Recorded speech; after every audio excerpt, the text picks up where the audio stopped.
नमस्कार, मैं संग्रीला ठाकुर और आप देख रहे हैं सिंध न्यूज़। आइए डालते हैं एक नज़र आज की हेडलाइंस पर। दिल्ली विश्वविद्यालय फाइनल ईयर की परीक्षा हुई 10 दिनों के लिए स्थगित। मानव संसाधन विकास मंत्री रमेश पोखरियाल निशंक G20 वर्चुअल शिक्षा मंत्रियों की बैठक में हुए शामिल। उत्तर प्रदेश में करीब 8 लाख छात्र फिर हुए हिंदी में फेल। अब खबरें विस्तार से। भारत में तेजी से बढ़ रहे कोरोना वायरस मामलों के कारण दिल्ली यूनिवर्सिटी ने फाइनल ईयर के छात्रों के लिए होने वाली ओपन बुक परीक्षा को 10 दिनों के लिए स्थगित कर दिया है। वहीं बताया जा रहा है कि परीक्षा की नई तारीख की घोषणा 3 जुलाई को की जा सकती है। बता दें कि परीक्षा रद्द करने की संभावनाओं पर कोई अपडेट नहीं दिया गया है। ये परीक्षाएं पहले 1 जुलाई से शुरू होने वाली थी।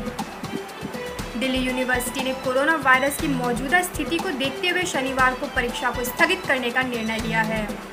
डीयू ने एक आधिकारिक बयान जारी करके कहा है कि सभी ग्रेजुएशन और पोस्ट ग्रेजुएशन पाठ्यक्रमों के लिए नई परीक्षा डेट शीट की घोषणा जल्द की जाएगी। दरअसल यह नोटिफिकेशन अंतिम वर्ष के नियमित छात्रों, स्कूल ऑफ ओपन लर्निंग के छात्रों और non collegiate women education board की छात्राओं के लिए जारी किया गया है।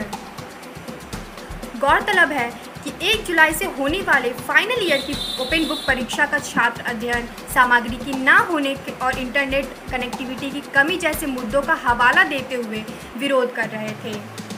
हालांकि डीयू प्रशासन का कहना है कि उसने यह फैसला राज्य के हालातों को देखते हुए लिया है, क्योंकि दिल्ली में कोरोना की वर्तमान स्थिति को देखते हुए छात्रों को परीक्षा की अपनी निर्धारित गतिविधियों में शामिल होने में मुश्किल हो सकती थी। मानव संसाधन विकास मंत्री रमेश पोखरियाल निशंक G20 वर्चुअल शिक्षा मंत्रियों की बैठक में शामिल हुए।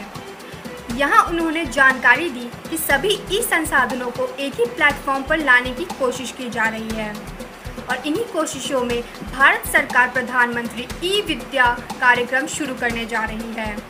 माननीय प्रधानमंत्री श्री नरेंद्र मोदी जी ने हाल में ही आत्मनिर्भर भारत अभियान की शुरुआत की है, जिसके अंतर्गत हमारे देश में पुनः गति प्रदान कर भारत की GDP के लगभग 10% मूल्य के अभूतपूर्व आर्थिक पैकेज की घोषणा की गई है। भारत में हमने बहुत पहले ही शिक्षण संस्थानों को बंद कर दिया था, परीक्षाएं भी स्थगित कर दी थी। अपनी टीम के साथ में वेबिनार, ऑनलाइन मीटिंग के माध्यम से सभी शिक्षण संस्थानों, छात्रों, शिक्षकों, अभिभावकों से लगातार संपर्क में हूँ ताकि उनकी समस्याओं का समाधान कर सके। भारत मानव संसाधन विकास मंत्रालय ने उत्कृष्ट डिजिटल शैक्षणिक सामग्री तैयार की है। यह सामग्री दीक्षा, स्वयं प्रभा, ई पाठशाला और राष्ट्रीय डिजिटल लाइब्रेरी आदि प्लेटफॉर्म द्वारा प्रदान की जा रही है।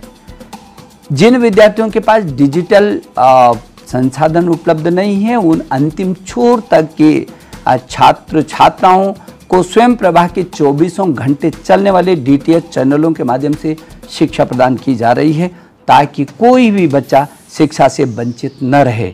सभी ऑनलाइन संसाधनों को एक और मजबूती प्रदान की जा रही है। प्रधानमंत्री ई विद्या के तहत 1 नेशन 1 प्लेटफॉर्म और 1 क्लास 1 चैनल अवधारणा के तहत सभी छात्रों एवं दिव्यांगजनों का ऑनलाइन पाठ्यक्रम उपलब्ध कराने का सुनिश्चितता की जा रही है। हिंदी को हम सरल भाषा समझते हैं क्योंकि ये भारत में आम बोलचाल की भाषा है, लेकिन उत्तर प्रदेश बोर्ड के रिजल्ट के बाद ऐसा लगता है कि हिंदी शायद उतनी भी सरल नहीं है। जी हाँ, उत्तर प्रदेश बोर्ड के हाई स्कूल और इंटरमीडिएट के रिजल्ट की घोषणा के बाद यह बात सामने आई है कि करीब 8 लाख छात्र हिंदी विषय में फेल हो गए हैं। ये एक चौंकाने वाली बात है क्योंकि उत्तर प्रदेश हिंदी पट्टी का एक अहम राज्य है। आइए जानते हैं पूरी खबर इस रिपोर्ट में। प्यारी हिंदी, हमारी हिंदी का नारा विशेष दिवस पर खूब गूंजता है। मातृभाषा के प्रति विशेष लगाव शायद नारा तक ही सिमट कर रह गया है। हिंदी को हम सब वैसे प्यार नहीं करते जिसकी उसे दरकार है। यूपी बोर्ड में हाई स्कूल और इंटर का परीक्षा परिणाम इसकी पुष्टि कर रहा है। दोनों परीक्षाओं के करीब 8 लाख परीक्षार्थी सिर्फ इसलिए फेल हो गए हैं क्योंकि वो हिंदी विषय की परीक्षा उत्तीर्ण नहीं कर सके हैं। बोर्ड की ओर से जारी हिंदी विषय का यह आंकड़ा शर्मसार करने वाला है, क्योंकि उत्तर प्रदेश हिंदी पट्टी का अहम और देश में आबादी के हिसाब से सबसे बड़ा राज्य है। यूपी बोर्ड ने हाई स्कूल और इंटर का विषयवार परिणाम जारी कर दिया है।